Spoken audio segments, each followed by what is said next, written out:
Roy Treveline, BioBites. We do Sacred Lab on transpiration today. Transpiration is the movement of water through the stomata. The stomata, remember, are little holes in the leaves, and that's where gas exchange is going to occur. It's also where water is going to come out, right? So we want carbon dioxide to come in. You'll recall from photosynthesis, we're making glucose. And we want water and oxygen to come out of those stomata. They're like little breathing holes. Also, blast from the past here, we got hydrogen bonds. Hydrogen bonds are temporary bonds, weak bonds, that hold the water molecules together. This is what's going to pull the water through the xylem of the tissue in the plants, which I'll show you in just a minute. We said that opposites attract, so the positive charges are going to attract to the negative charges on the oxygen, right? So it goes ear to head. We said ears are the hydrogen, the oxygen is the negative. We said the oxygen is more negatively charged because it holds onto the electrons longer. The properties of this due to hydrogen bonds are cohesion and adhesion. Cohesion is water sticking to itself. Adhesion is water sticking to the xylem. And again, the water is going to evaporate out those stomata. So you're going to design a controlled experiment. I have you taking home those plants to grow. And I'm going to show you the other way we can do this experiment. But when we do this experiment, we want to make sure we have a hypothesis in the if, and then form. Remember, the if is what we know, the and is the experiment, the then is what we predict in this particular case. We're going to eliminate all variables except for one. We'll talk about that shortly. We're going to have to come up with a way to quantify our data, and because we're still doing kitchen biology, we're going to have to get a little imaginative how we're going to do that. Don't forget to have a negative control. If you have forgotten, a negative control is the comparison group, the one that doesn't get the variable, so that we can have something to compare it to. We're going to use one factor to test, and all of you are going to pick a different one of these factors. We're going to look at wind, we're looking at different species, humidity, which is the amount of water in the air. Some of you are going to test light, and some of you can test stomatal location. So if you look over here, I'll show you how we can design this experiment. This is just one way to do it. I want you to use your imagination way to figure it out. What I've done is I just cut off a piece of my blue spruce in the back. Here's a big piece of it, just stuck it in some water. I put some food coloring in there, and I believe in your packets at home you got those little beakers that are graduated with little numbers on them. I don't know what you can't find. I was hoping the food coloring was going to help bring out the numbers. Here they are. Yeah, not the greatest. Maybe better without the food coloring. Anyway, if you look here, I'll show it on this. They're graduated, right? So if we fill it up to here, the water, and then we test it daily, the water should be lost. That water coming out of the stomata should be able to measure in milliliters, right? As the little lines, as the water goes down on those little lines, that's how much water loss can occur. So that's how we can quantify our data, right? We can, have an easy way to measure that. Now, we need to eliminate all other variables, and the one variable I want you to make sure you eliminate is evaporation. So if you'll notice what I did to my little Christmas tree here is I put saran wrap on the beaker. That beaker is covering, or the saran wrap is covering all the beaker, so that the water loss is going to be solely out of those little stomata inside these leaves, right? The little holes, the breathing holes. Does that make sense, Molly? All right. Molly is one of my graduates.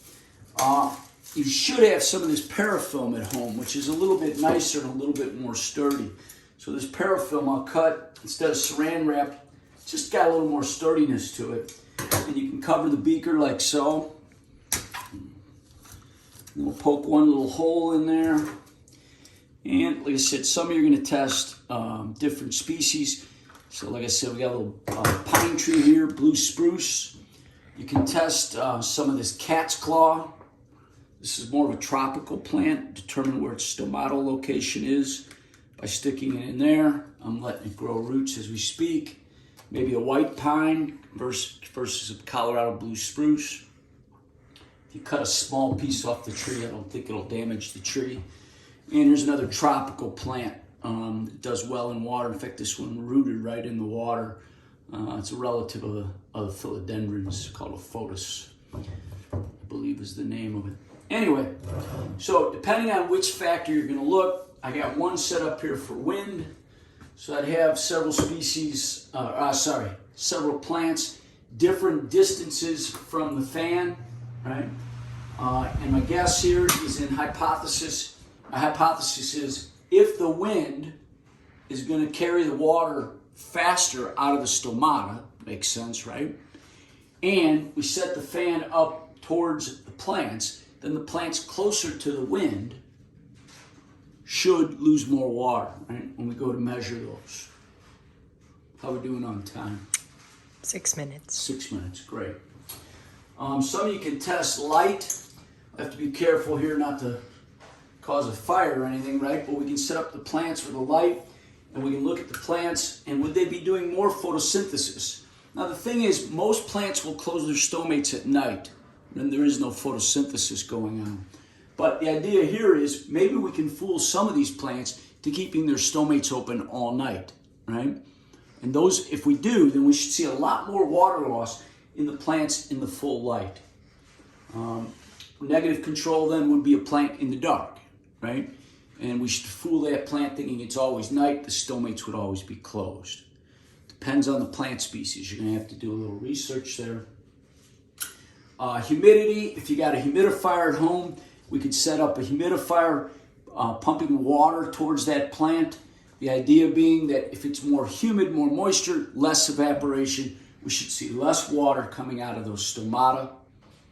And what did I forget? Wind, species, humidity, and stomatal location. So one thing we can test is we can take just some Vaseline or some waxy substance. Oh, you know what would be great is like maybe Carmex. And we could rub some on the top of the leaves, some on the bottom of the leaves. And again, a negative control might be just the plant itself, right? I could take off all the needles and just have one with the stem in there with no needles on it as a negative control. The idea being, are there more stomates on the top, on the bottom, or are they equal, right? Is there an equal amount on both sides? So that's what we mean by stomatal location. General plants around here are going to have more stomates on the bottom where it's more shaded. However, there are plants like aquatic plants, their stomates are going to be more at the top. How are we doing time-wise? 8 minutes. 8 minutes. So let's go back here.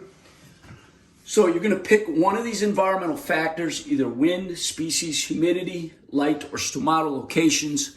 I may end up giving you one if you don't pick one. We want to try all 5. You're going to present that to the class.